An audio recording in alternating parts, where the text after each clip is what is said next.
If you're trying to build a comfortable but stylish wardrobe, if you hate shopping or have no place to shop nearby, if you're having a hard time dressing your changing body or finding clothes that fit, stay tuned. In today's episode of Netta Safe Style, I tackle all your burning questions.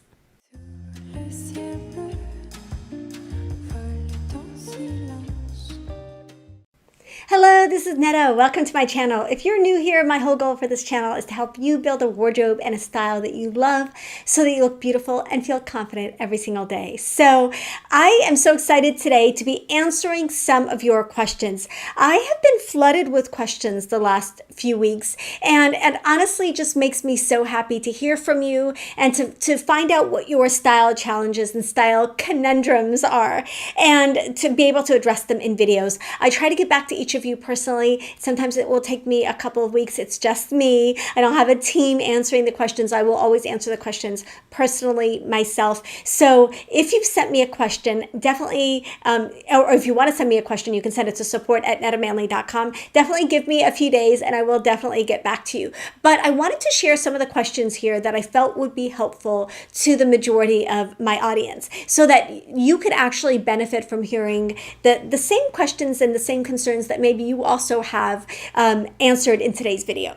So the first question is from a viewer, and she just said her name is C, and her question is, she is having a hard time finding what fits and looks best on her as her body and her hair color change with age. So this is a universal problem. Our hair color changes, our bodies change. And so some of the things that we did in our 30s or teens or 20s or even 40s and 50s no longer work in our 70s. So C is in her 70s. She describes herself as retired.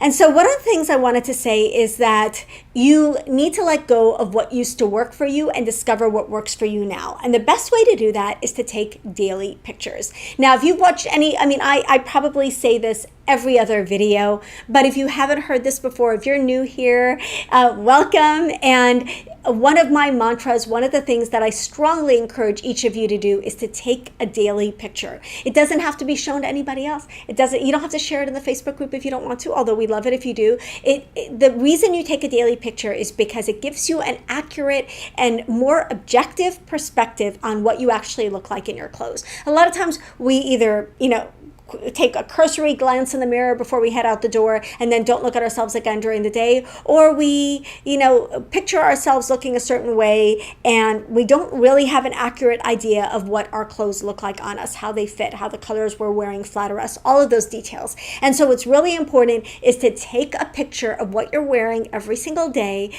and do that for a month. But honestly, do that every single day. And for the rest of your life. And if you are going shopping, if you try anything on, even a pair of socks, take a picture.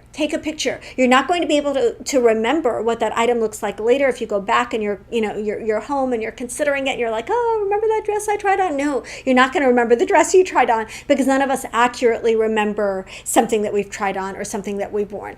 You have to take that picture. So rant over, I feel so strongly about it because you're going to start noticing, okay, for example, say you've always worn shift dresses and you've always found them flattering, and you're still wearing shift dresses and you take pictures of shift dresses a few days in a row and you realize, I used to think that those were my thing, and maybe now for whatever reason they're not your favorite. They don't look the way that you expected them to look on you. They're not as flattering as you thought that they were going to be on you. And so you're not going to know that without that picture for evidence, right?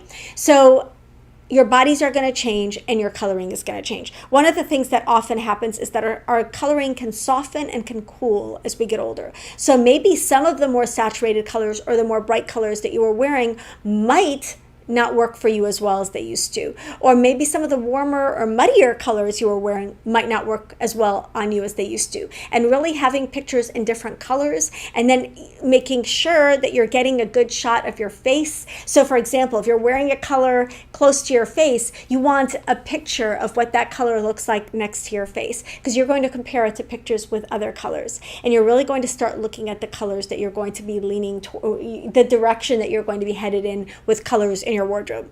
Same with the silhouettes. So maybe you know, ask yourself what part of your body has changed, that, and what about your body has changed. Many of us lose our waistline a little bit as we get older. So maybe you're always highlighting your waist in outfits before, and now you find that highlighting your waist